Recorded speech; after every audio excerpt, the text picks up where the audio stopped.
I'm Sarah, an ER doc with more caffeine in my veins than blood. My life's a blur of beeping machines and 3 a.m. code blues.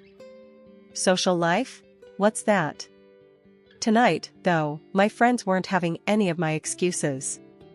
You're coming out with us, Sarah.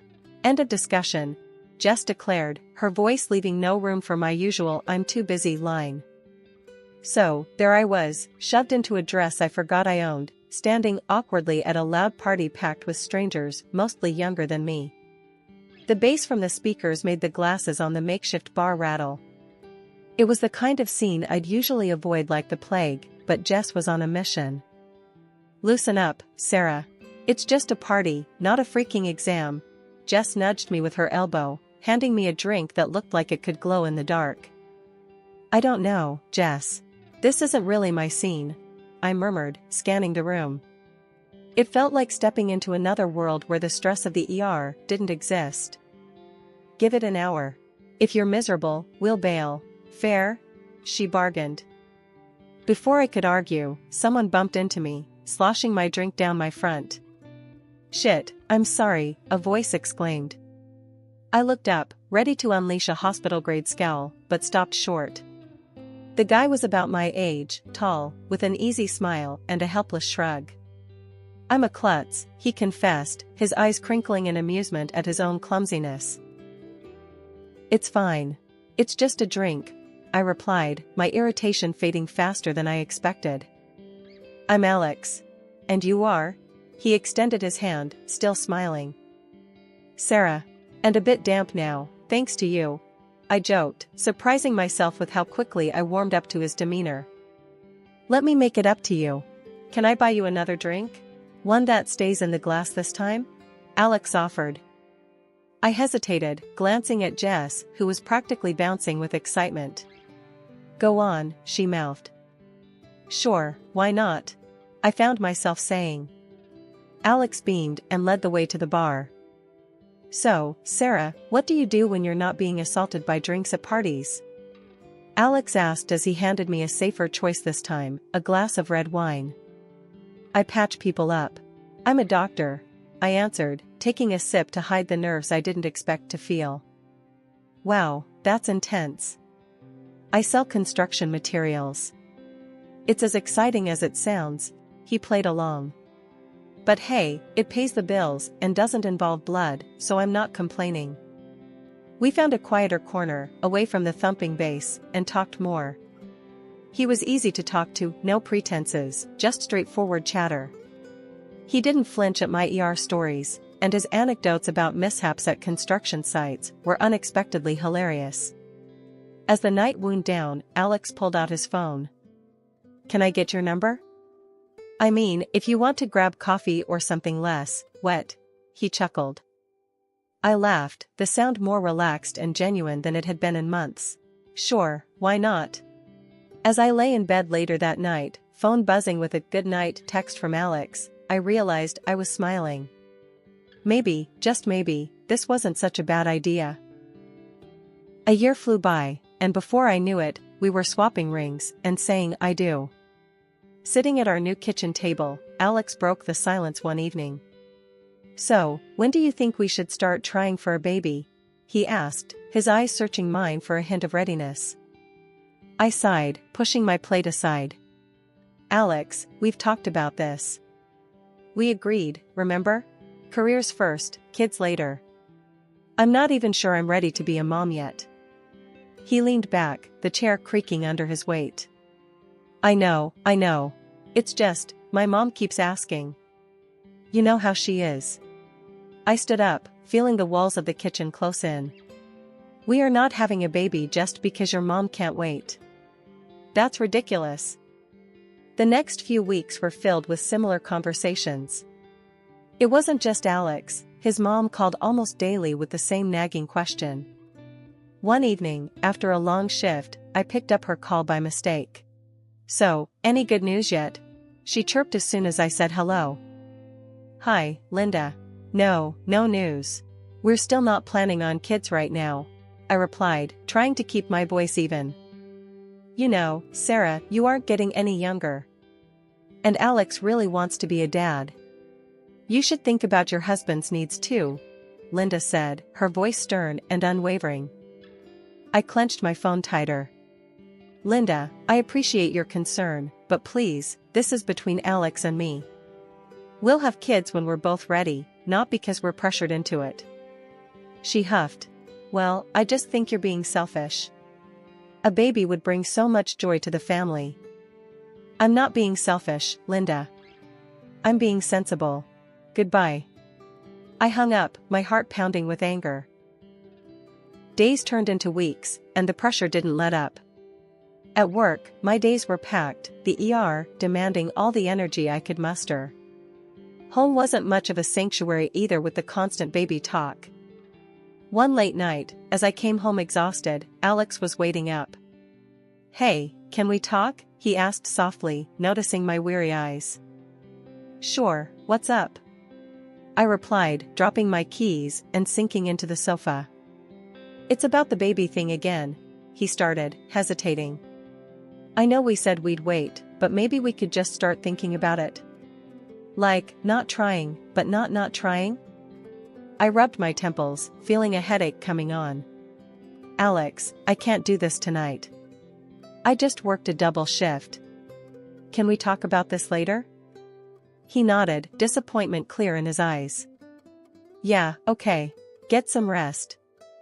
The following morning, as Alex and I sipped our coffee in silence, I knew something had to give. Alex, I love you, but we can't keep having this conversation. It's wearing me down. We need to stick to our plan, or I don't know how I'll handle it. Alex looked at me, his expression softening. I'm sorry, babe.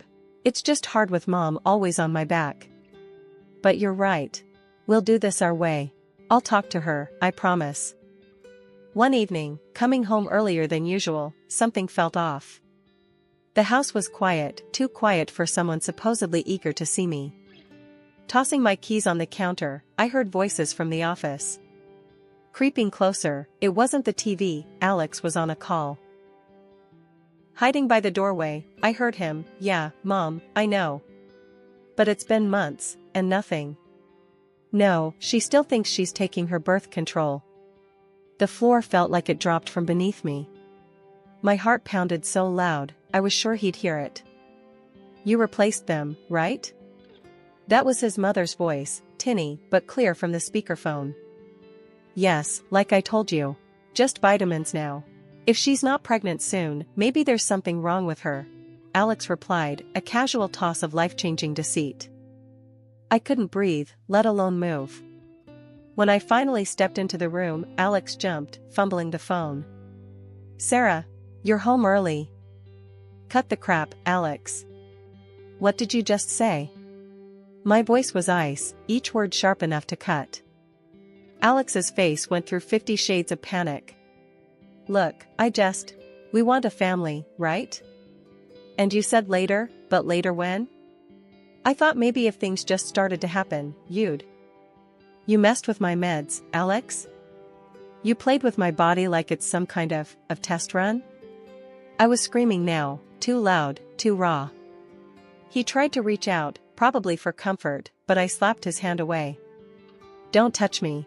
You and your mother plotted behind my back, treating me like I'm some broodmare? It's not like that, Sarah. It's just, I want a kid so bad. And Mom, she's always on about it. I thought if you got pregnant, you'd be happy. Happy?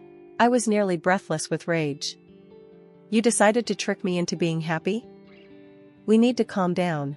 Let's just sit and talk about this. We can fix it, Alex pleaded, his voice a mix of desperation and stupidity. There's nothing to fix, Alex.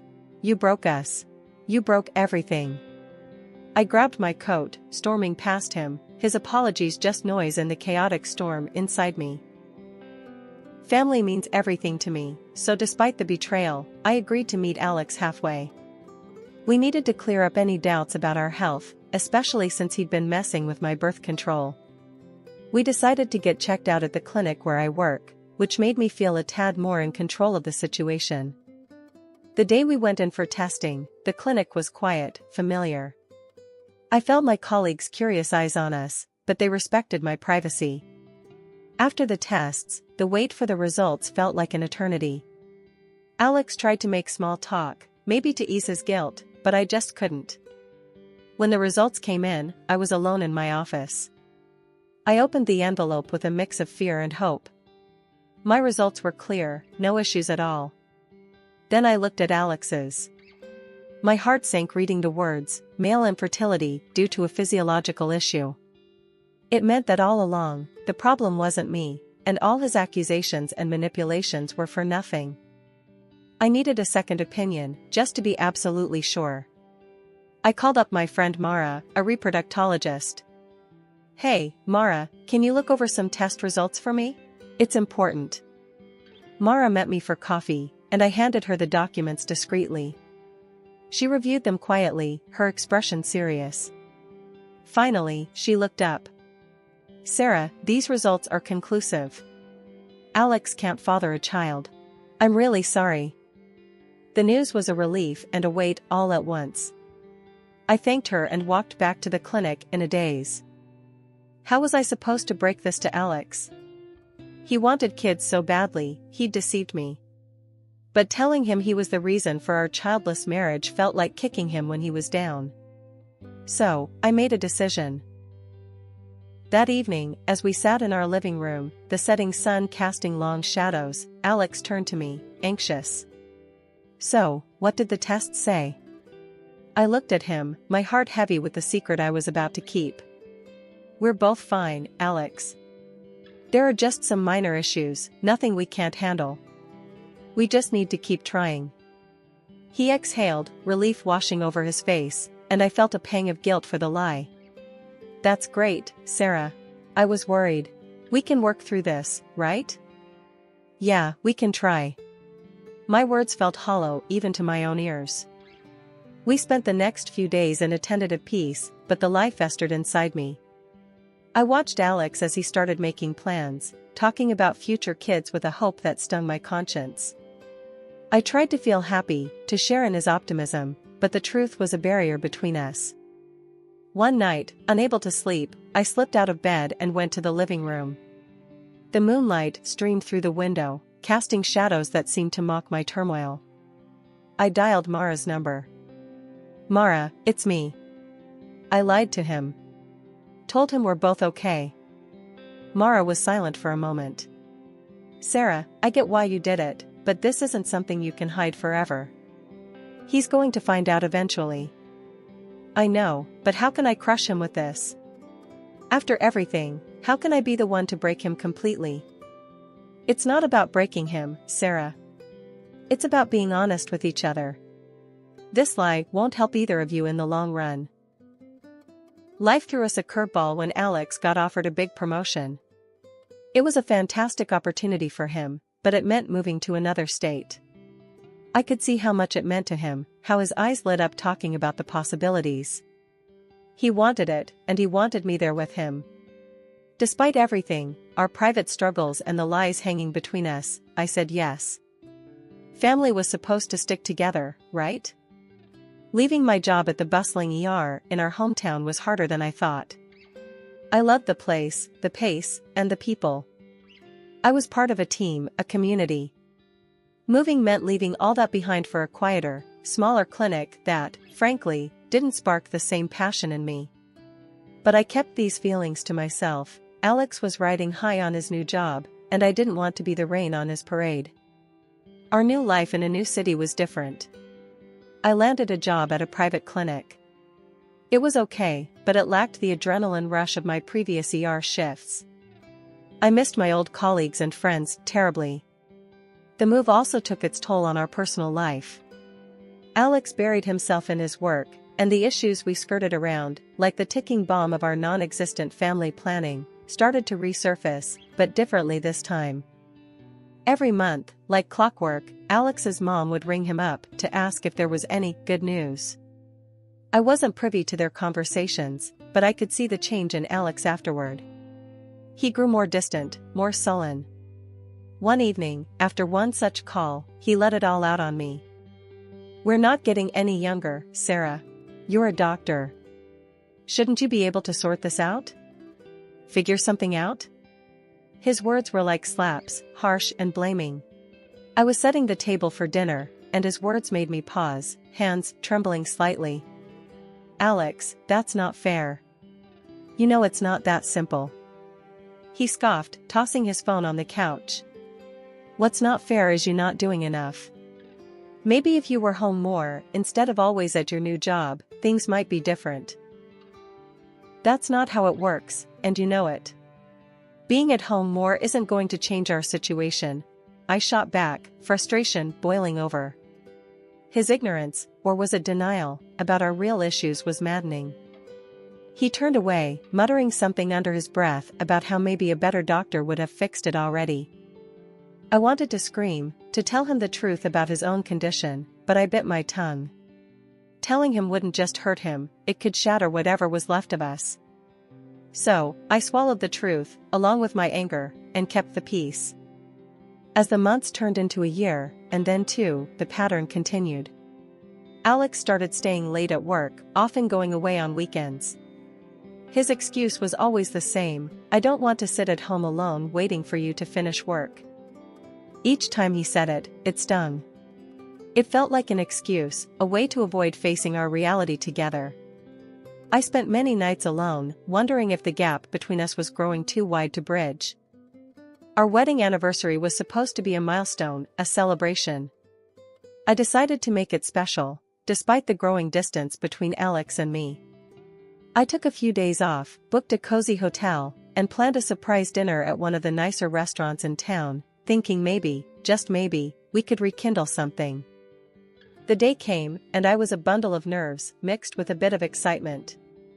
I left work early, got dressed up, and headed home to pick up Alex so we could start our evening together. But when I got there, the house was empty. No note, no text. Nothing. I called him, no answer. I tried not to panic and called again. Still, nothing. That's when I remembered the tracking app we both casually used to keep tabs on each other's whereabouts. I pulled up the app, hesitating for a moment, before I tapped the screen. There he was, not at work like he said he'd be, but at some restaurant across town. A part of me hoped, ridiculously, that he was planning his own surprise. Maybe this was some elaborate setup? Clinging to this hope, I caught a taxi and headed to the address on the app. I arrived at the restaurant, my heart pounding in my chest. I walked in, scanning the room until I found him. There he was, sitting in a dim corner, but he wasn't alone. Across from him was a woman, blonde, laughing at something he said. My stomach turned as I watched him reach out and touch her hand, his smile wide and genuine in a way I hadn't seen in months. I stood there, frozen, as he leaned closer to her, whispering something that made her laugh again. That's when he did it, reached over and gently stroked her stomach. It was a small gesture, but it told me everything I didn't want to know. Feeling like I was going to be sick, I backed out of the restaurant. Once outside, I let the cool evening air hit my face, trying to collect my shattered thoughts. I should confront them, make a scene, something, but I couldn't. Instead, I got into the taxi, my hands shaking, and told the driver to just drive. As we moved away, my mind raced. All the late nights, the weekends away.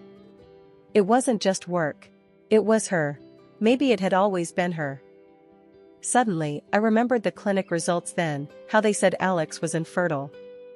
A bitter laugh escaped me as I realized the absurdity of the situation.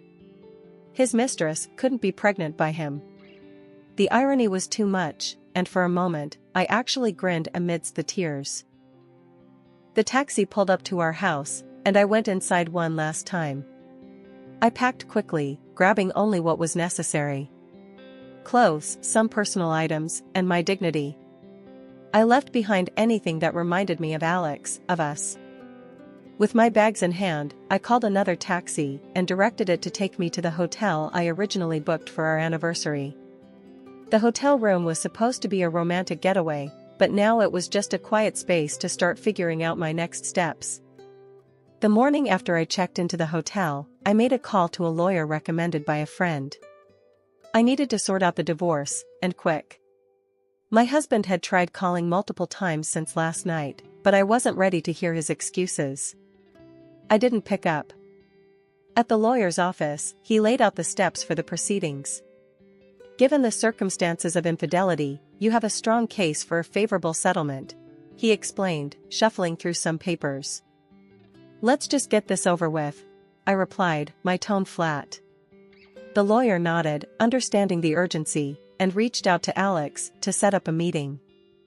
The day of the meeting, I walked into the lawyer's office to find Alex and his mistress already there. My stomach turned seeing them together, but I kept my composure. As we all sat down, my lawyer wasted no time. We're here to discuss the terms of the divorce. My client demands fair financial compensation given the situation. Alex looked like he was trying to keep cool, but I could see the anger in his eyes. This is just revenge, isn't it? You're doing this because you feel inferior, because you couldn't give us a child, he shot back, his voice rising. The lawyer remained calm. Alex, the fact of your infidelity is not in dispute here. The consequences are clear and supported by the law. This isn't about revenge, it's about justice and rightful compensation. Grudgingly, Alex agreed to the terms, but as we were about to wrap up, his mistress suddenly stood up, wincing and clutching her stomach. It was clear her water had just broken. Sarah, can you? Alex started, panic lacing his voice. She needs a hospital, not me, I said sharply, standing up. I'm not the person you should be asking for help. Nevertheless, chaos ensued, and we all ended up rushing to the hospital with her. At the hospital, the scene was hectic as she was whisked away to the delivery room. Hours later, the news came, she had given birth to a healthy baby boy, but the child was clearly not Alex's. He was black, and both Alex and his mistress were white. Stunned, Alex turned to me, confusion written all over his face. Sarah, is this some sort of mistake? How can this? I couldn't help it, I burst out laughing. It was too much, the irony, the shock on his face. Alex, remember the infertility results? You're not the father. You never could be. His face drained of color as I handed him the divorce papers and the medical certificate that confirmed his condition. As he read the documents, reality hit him hard. He finally understood the full extent of his actions and their repercussions. Leaving the hospital, I felt a strange mixture of relief and vindication. Alex's calls flooded my phone as soon as I walked out, each one begging for forgiveness. But I was done. I blocked his number and didn't look back. Back in my home city, walking into the prestigious hospital where my career really began, I felt a rush of familiarity and relief. It was like stepping back into a life I'd almost forgotten, one where I was valued and respected. My colleagues welcomed me with open arms, their smiles and hearty welcome backs filled me with warmth. However, not everything was smooth. Linda, my ex-mother-in-law, started calling me frequently, her voice always carrying a tone of desperation. Sarah, you need to come back to him. He's a mess without you, she would say, her demands growing more insistent with each call. I tried to be patient, to explain that it was over, but she wouldn't listen. One day, she showed up at the hospital unannounced. Her appearance was disheveled, her eyes frantic. Sarah, you have to fix this. Alex has started drinking, he's lost his job because of it. I'm supporting him now. He needs you, she pleaded, causing a scene in the middle of the lobby. I took her aside, keeping my voice low and firm. Linda, I am not responsible for Alex anymore. We are divorced. He is not my concern. Please stop contacting me and do not come here again. Her face twisted in anger, and she began to shout, drawing the attention of patients and staff. You owe him. You can't just abandon him, he's your husband. He was my husband. I owe him nothing now. This is a hospital, Linda. You need to leave, or I will call security, I responded, my patience finally wearing thin. She continued to argue, but I walked away, signaling to one of our security officers who promptly began to escort her out. When she resisted, I didn't hesitate, I called the police. Despite the drama, life got better day by day. I reconnected with old friends and made new ones. I was involved in some groundbreaking projects at the hospital, and my work was fulfilling. The respect from my colleagues and the gratitude from my patients reminded me daily why I loved this job.